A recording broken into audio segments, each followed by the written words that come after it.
Folks, welcome to another edition in Real Estate Experts. As always, I'm here to bring you the experts in authors, real estate agents and celebrity specialists across the country in the field of property to help you choose a great agent. Today I'm coming to you from an iconic location here on the Sunshine Coast. In fact, this property was the Sunshine Coast in the 1800s. It was just this station. And so I'm honoured to be bringing you another Sunshine Coast icon, recent addition in the A-list, which is a list of Queensland's absolute cream of the crop real estate agents. I'm talking about none other than author, speaker and consultant. The list of what she does is a mile long, none other than Sam Hargrave. Sam, thanks so much for being part of this. Thank you, Glenn. So Sam, what I'm here to pick your brains on is really as an expert advisor that you've advised thousands of clients over the course of your career through yourself and through your teams on making the right decisions in property. So I'm here to pick your brains so that my viewers all across the country can avoid the mistakes that you've seen made by other people. Yeah. You know, so let me ask you, let's start with how can we choose and tread the minefield of choosing the right agent that's going to add those thousands of dollars to my viewer's back pocket when they're going to transact on a property. What are some of those key takeaways that you've seen? Probably the most important thing is to select someone that you feel comfortable with in your home, someone that you trust and that you feel comfortable taking advice from, because you're going to need to be guided through the process of getting the right price and picking the right price, presentation and the promotion of well, you've got your in your book you've got the 4 P's that you live and breathe by, I love it. And you've had so many great results for your clients. I mean, that's the beauty of people living near you. They get to choose you, right? We get that. But what we're trying to advise is those people who don't have an obvious choice like a Sam Hargrave, let's run through those 4 P's. So let's start with the first one, which is picking the right person. They need to be enthusiastic and passionate passionate about your home. Yeah. I'd be looking for somebody that has the most signs up that then bang, they're sold. Yeah. Okay. Not someone that's you need someone that's going to go and make it happen, not someone that's sitting there waiting for the buyers to fall out of the sky. Wow. So they've got to be motivated and a proven track record of results. Wow. See, I can even feel your enthusiasm even here. But my question would be, surely with iconic properties like this, because this is the sort of property you sell day in, day out, how can one not be enthusiastic about selling properties like that? You know? Absolutely. Well, I'm probably asking the wrong person. I'm preaching to the converted. But it seems that not all agents are created the same. I mean, in your area, I know that you've done some research on how agents are on the Sunshine Coast. What have you found when your research teams have visited other agents? Are they all as enthusiastic as you? Well, mystery shopping open homes where they've been late, maybe not even turned up. Wow. Signage isn't good, you can't find the place easily. And just the follow-up, the lack thereof. The lack of follow-up and the lack of enthusiasm where they're just, you've got to go and find them somewhere. Well, okay, so Sam, so say we've found someone enthusiastic like yourself and their energy is just oozing it. What's the first P in the big 3 main ones? Tell us about those. I'm picking your brains here. I'm kind of trying to get... Well, price is a really important one, and that comes from researching the market, but also it can be difficult. That's where you need someone that's experienced, because if you've got a very unique property, how to get that right, that's definitely a unique skill. Okay, so say we get it, and what I'm saying is, what are we looking to avoid? What happens if we get the price and an agent, because I've heard you mention in your book, there's this process that you call buying a listing. Yeah. Tell us about what that is and how, what is that, and what does that mean to a seller if they fall for the trap? Well, you want to avoid dealing with an agent that is going to tell you what you want to hear. Right. The truth is hard for some people. I love your saying. Tell me now, I'm spoiling it for the purchasers of your book who haven't got it yet, but what's that famous saying you've got in your book? Well, the truth will set you free, but first it will piss you off. Oh, wow. But and you've seen that a bunch of times, that you're upfront and honest with your people so that you get that price right. Because just say that someone doesn't accept, that doesn't want to tell their clients the truth. And is that what buying a listing is? When they quote a price miles above what they know is possible, and they allow the seller to feel overly optimistic incorrectly? Well, it doesn't do anybody any favours. It sits there stale and gets very few, if any, inspections. And you need inspections because that's where you're going to get your offers. and offers turn into sales. Yeah. So we've got to create a competition, maximum interest in the property, and that's from promotion, but it also helps. It's drastically important getting the price right. Getting the price right. So on the other end of the scale, I've heard that some agents will come in and price it too low, just on the chance that if that owner accepts that miles too low price, they've got the easiest sale they've ever done. How does a consumer know whether that agent is too high, too low, or bang on? You need your agent to back up everything that they're advising you on proof. Yeah, okay. So that's where, when you've got an experienced agent, they can say, well, this property was listed for this price and sold here, and they've got it right, and they're consistently getting it right. And that's something that I really pride myself in, that my list to sell price is very close. Getting it right, that you're not, if you're too high, you're going to sit there and go stale, and then eventually sell for less than you would have if you were priced correctly in the first place. Yep. And then the other concern is if you list too low, you've lost thousands and thousands, maybe $100,000. Yeah. And that's where the research comes in, backing it up with past sales. So what you're saying is we really need an agent who's going to bring us an overwhelming amount of data, not even for really what the data is telling us, but it proves to us we're dealing with someone that knows what they're talking about and has done the research themselves. That too. But there's also your competition on the market. So if you're a similar property and you want $100,000 more than the house next door, and you're same aspect, same views, same amount of bedrooms, bathrooms, there's really no difference. There's no point putting it on for $100,000 more, because the obvious is going to happen. They're going to go and buy next door. For such unique properties, like iconic properties like this that you sell every single day, when price is hard to ascertain because we're dealing with so many acres, there's different use for the land, what's your method of sale? Do you put a price on all of your properties, or do you perhaps go to auction from time to time? What do you do? A property like this, that there is no measure to compare this property to anything else. There is nothing like this property in Australia. And that's everything, almost every property you deal with. That could be said of a lot of them, couldn't it? It could be, yes. So I guess we need to sit down and go through what's been going on in the marketplace, what the current competition is, where they're at. I mean, some people absolutely despise the process of auction. It frightens them. And from my previous experience, people that feel that way, you're better off just putting a price on it. And we'll work it out somehow. Perhaps even going to market without a price in the first couple of weeks. And then when we get some feedback, listing it with a price. That's always worked for me. And it's no surprise that this is why you're asked to write books and asked to give your opinion, because you've got so many strings in your bow and your arsenal, which leads to, that you just mentioned, promotion. That's the next of your magic 3 Ps. Tell us about what you mean by promotion, and isn't it just throwing some photos up on the internet nowadays? Look, it used to be, and when we were doing professional photographs, when other people weren't, we were seen as market leaders. By something as simple as... But we've just got to keep stepping up, because as the world gets more informed and technology improves, video is really the way to go. Well, I've seen some of your videos, and it's like they're short films. It's not like they're ads. It's like they're little mini movies that you're making. They look like they cost a fortune. Tell us about the cost of those videos, how you make them look so great, and what the result's been for your sellers. Well, they're not really much more expensive than professional photographs, except that they create emotion for the buyer, and it's emotion that drives buyers to pay more. Your dream when you're selling is to find a heart buyer. Yeah, absolutely. So, and the video, of course, encapsulate. You can do things with that video that you just can't get a heart buyer. You can't get the juices boiling any other way than by showing one of those short films that you make. And hopefully you get a video that goes viral. Yeah, absolutely. I know you're the master of that. So we should be looking for an agent, because again, this is for our viewers all over the country looking for the Sam Hargrave of their area. So we're looking for that agent that can have a video that's not just a slideshow, that's just got some music playing, but that truly looks like a little film. I'm passionate about marketing and creating competition, because that's where your top dollar is. Okay, cool. So what do you mean by, when you say competition, because I've heard you write about it, I've read your book, tell me about how competition gets me a higher price. I know that it may sound all obvious to an expert like yourself, but what do you mean by that?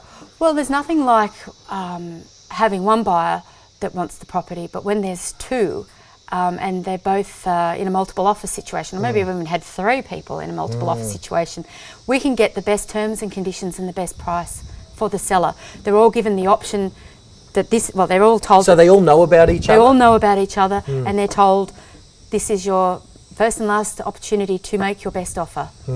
And we've had many times where properties have sold well in excess of the asking price. Over what the clients Yes. wanted. When I've had a look at some of the raving fans of yours saying, Sam got me more than I wanted, I thought, how does Sam do that so often, getting more than the owners want? And it's through that competition process. It is, yeah? but it's kind of like baking a cake, and I love all these P's, the price, presentation, promotion, and picking the right person.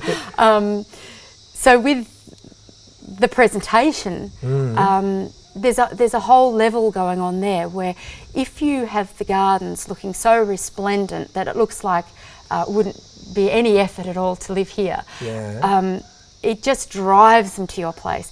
On the other hand, if it's a mess and there's a lot of work and there's rubble to move, you can drive them to the other property, your opposition. And it also helps with future building and pest inspection. So if you've got a property that looks its absolute best, they're not going on a fault finding mission. So as soon as they walk up the first step and they go, oops, this needs replacing, they're looking at all the railings along the veranda. They'll be looking at everything on they're looking for fault. You want them to just fall in love. Wow, I love that, how it seems like you're running the building and pest inspectors even as passionately as you're running a buyer. Yes. Oh, wow. And that protects those sellers. It does. And then we're not renegotiating. I mean, I have to sell your place quite a few times. I've got to sell it to the buyer. I've got to sell it to the valuer. If they're not a cash buyer, which, we love cash buyers, but they're not all cash buyers. And then we've got to sell it to the building and pest guy. Wow. So, So there's 3 sales to be made. And we think your job is so easy, Sam. But there's more to it, isn't there? Well, that's the art, making it look easy. Yeah, absolutely. I love it. And so when those 3 P's are combined, you use that patented Sam Hargrave multiple offers system you described to get us more money, and that's how you've got those people lining up to sing your praises. And really, so is that another thing we should be looking for when we're trying to choose the Sam Hargrave of our area all across the country? What sort of list should we be asking for of raving fan clients? I know you seem to have a list a mile long, and you could throw me a list of 100 phone numbers and say, here, take your pick. What should we be looking for? To get, say, if they can't get you 50 testimonials that they could ring. Yeah, okay, so list of 50 phone numbers. Yep. Right. And also too, happy sellers and happy buyers. It's the, we facilitate a happy seller and a happy buyer. And let me dig into that a little bit, because a happy buyer, that wouldn't be a happy buyer that meant they got a bargain, would it? What would that mean by a happy buyer? Because I've heard you quote in your book how your job is for your seller. Yeah. So do you want happy buyers, or do you want a little bit buyers that think they paid a bit much? There's a gorgeous couple that we sold for, and every time I see her in town or at the IGA, she says to me, we really enjoyed dealing with you and we're happy with the house, and we definitely know we paid too much. Oh, wow. Well, So that's the sort of happy buyer that we want. And I don't think everybody pays too much. I think just the maximum the market will bear at that moment is probably a buyer thinks is too much. Yeah, well, Sam, I tell you, your reputation as a smiling assassin, the smiling assassin tag, well deserved. So, before we move on from your 3 Ps, because I know I've just ruined it for all the future readers of your book, but how would you sum all that up with choosing an agent? Is there anything you'd say wrapping the 3 Ps up? Well, by picking the right person, you'll pick someone that you trust. And then you can take the advice that they give you, because you've picked them because you trust them, because you know they'll get the job done, and then be able to listen to their advice. Sometimes the first offer is the best offer, and the gutsy move is to know that take it, or to know the difference. Because you've advised people not to take offers where people have been willing to accept it, and you've said, no, we're going back for more money. Is that a brave thing on your part, or did you just know that there was more money there, and even though the seller was happy, you knew that if you said yes to them, that's thousands of dollars that they would never have realised? You've got to take everything on a case by case, but when I lean across the table and say, this is it, I cannot extract another cent, and we haven't got anybody else, that's when you know to believe me. And if you don't, ring the people who've sold with us, because some of them have had it first up, it's fantastic, all there.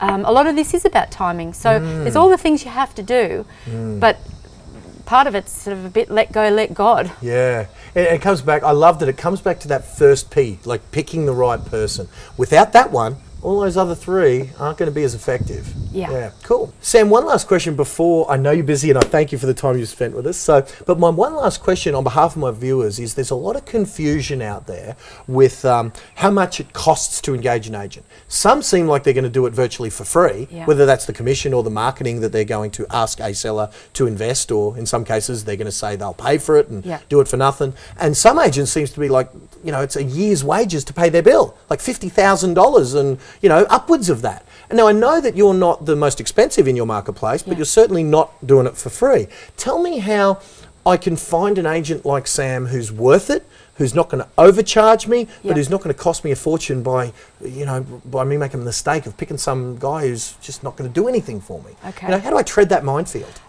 All of my sellers who have been most happy with their sale price and time frame on market have all said that they felt that spending some money on the marketing was the difference between other properties that are still lingering on the market and ultimately sell for less. So invest in the marketing, invest in yourself and your future. There is no such thing as a free lunch.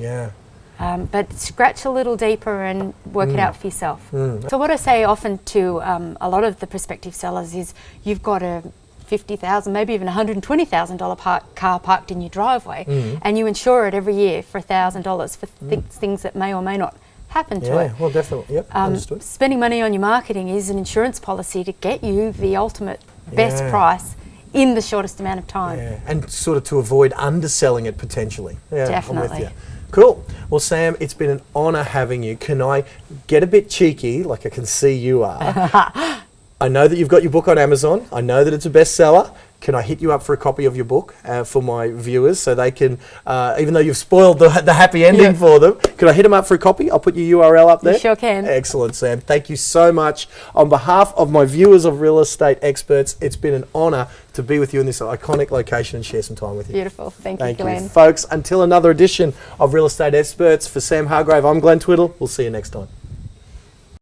This with Sam because I think that she has the passion and she has the drive to get you over the line. She does what she does really well. She's a great real estate agent. You see Sam's face on a lot of signs. You see there's a lot of listings and there's a lot of sales. So you can tell that, you know, she's very active all the time. That's what you want. You don't want someone that's happy to sit back and just let it happen. Sam's out there making it happen. I think coming from a small town, you know everyone, and so Sam isn't a person that you hear a bad thing about when you talk about real estate. We got the price we wanted and we sold in a day. And I just can't speak highly enough of Sam and Philip, who are just lovely, lovely people. A friend recommended her highly. Two friends, in fact. Yep. She just has such a lovely personality. We warmed to her immediately. She made us feel completely relaxed. She knew exactly what we should do, what we shouldn't do, and really made it all so very easy. I'd recommend her because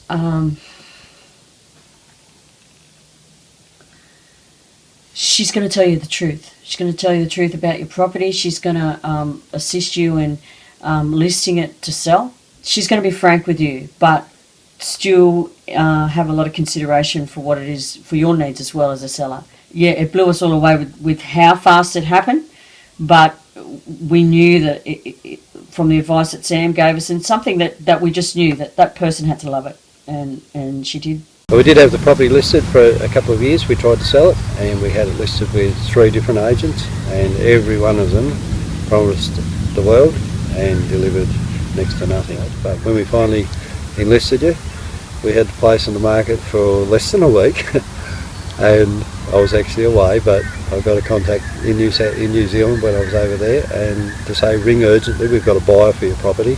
And by the time I got the message and got back to you, you actually had 2 buyers, and they were arguing about the price. Not that they wanted to reduce the price, but they were offering more money to get the property. So in the end, we got $5,000 more than what we asked for the price, what the asking price was for the property, and it sold very quickly, it settled very quickly, and I couldn't say enough good things about the service. So it was fantastic, right from the go-get. It was just brilliant. You seem to find buyers when there are no buyers anywhere else. You guys seem to find them and properties move. A really awesome experience.